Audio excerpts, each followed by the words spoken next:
Live from 6 News, the station on your side. This is The 7. Good evening, I'm Bo Williams and welcome to The 7. Let's get a look at the big 7 stories happening right now. Topping the list for us tonight, court records named Senator Marsha Blackburn as a possible target of what the FBI calls a foiled terror plot at the UFC Freedom 250 fight event outside the White House. Those same documents add this was because of Senator Blackburn's support for Israel. Blackburn has since thanked FBI Director Kash Patel, saying the experience was incredibly chilling. 19-year-old Tyson Proper of Ohio is one of 5 people facing charges in connection with this case. Those charges include conspiracy and attempted murder of a federal employee. Court documents say Senator Blackburn was listed as a possible target in an online chat. This was back on May 13th. Those records show Proper also sent messages at the end of May saying the attack was going to focus on Senators Jim Justice and Shelley Moore Capito, as well as Representatives Carol Miller and Riley Moore. Witnesses add Proper was planning recons with people he had met online. Court documents also say law enforcement went to Proper's home last week. Officers add they found thousands of rounds of ammunition as well as some guns. Now, we understand his mother called police 4 days before the UFC fight, saying she was concerned about her son's online activity. Up next for you, Knox County leaders have now passed the latest county budget with an amendment. That amendment is to provide a salary adjustment for general county employees from 3% to 6%. Mayor Glenn Jacobs' final budget, as his time as Knox County mayor comes to an end, does not include a property tax increase. So where is the money for this salary adjustment coming from? Well, Knox County Chief Financial Officer Chris Caldwell says the county will basically reallocate $4 million from the school budget to make this possible. But the Assistant Superintendent of Business and Talent at Knox County Schools says this funding change may affect staffing. What the county funds us on, we will make it work, but with an amount like $4 million, we would need a little time with our budget. We probably couldn't pull that from fund balance. We really shouldn't be putting fund balance towards recurring costs, so we would probably be revisiting our staffing allocation formula to our schools. Earlier this year, Knox County school leaders already voted to cut 57 teaching and 27 administrative positions. This was because of declining student enrollment.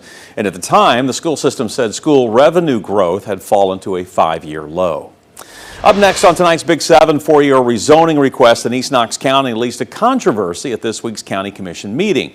Commissioners ultimately voted to deny the request for a rezoning in the Carter community following concerns from people living in the area. See, Homestead Land Holdings sought to rezone a property near Pleasant Hill and Kitts Roads from agricultural to planned residential. The change would have allowed up to 194 townhomes or apartments to be built on that site. The Knox County Planning Commission previously recommended approval, but county commissioners had the final say. They voted 8-0 to deny the rezoning request, with Commissioners Larson J. and Terry Hill abstaining. Now the question is, what's the vision for future development in the East Knox County area? We're definitely not against development, but we want the right kind of development that fits the area needs.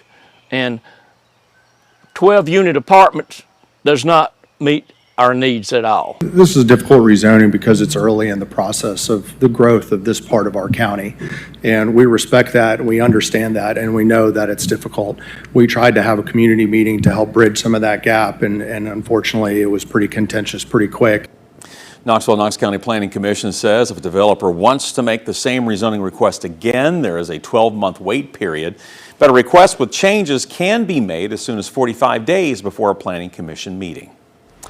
Up next, counties across East Tennessee and the rest of the state passing new ordinances that regulate where and how data centers and other processing centers can be built, like Bitcoin mines. In Scott County, residents say a facility owned by CleanSpark has been getting louder and louder with each passing year since it was built. Now, Sarah Sumner, the Winfield City Park chair and the original owners of the Bitcoin facility, paid $5,000 a year. She says when the facility was sold to its new owners, the payment stopped since there was no contract.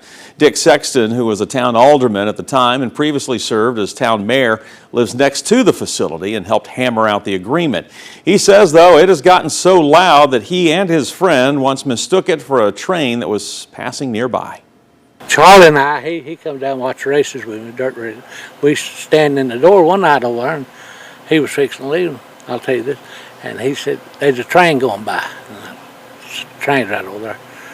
And we listened, and we said, Charlie, that train had time to get by. And we stepped out on the porch through the door, and there's that daggone thing over there. Sexton says the facility has gotten louder every year. He can hear it in his workshop and from his porch across the street, and adds the only relief he really gets is when he goes inside. Next for you, a Kingsport man will spend the next 24 years in federal prison after a jury convicted him in a major drug trafficking case. Prosecutors say 27-year-old Aaron Jackson spent years bringing large amounts of methamphetamine and fentanyl from Chattanooga into Kingsport. Investigators say a 2024 traffic stop turned into a high-speed chase, topping 120 miles an hour, ending in a crash. During the chase, officers say Jackson tossed a duffel bag containing more than 2 kilos of meth and 11 ounces of fentanyl. He will also serve 10 years of supervised release.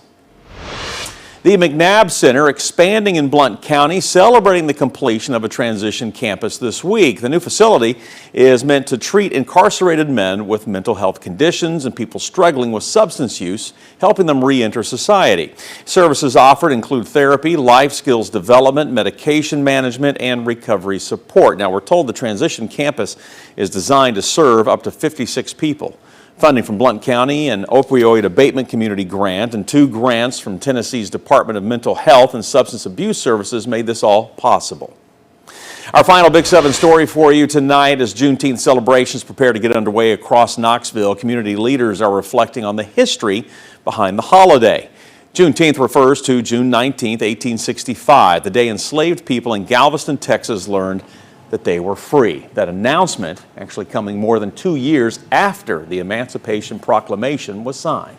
Juneteenth is so significant because in our country's history, it really is the oldest date that we know of when those who were formerly enslaved actually got the news that they had been emancipated. Here in Knoxville, organizers say the day has become a time for commemoration, education, and community celebration. This year's Juneteenth celebrations include a concert on Market Square tomorrow night, as well as a parade through East Knoxville and the Community Festival on Friday.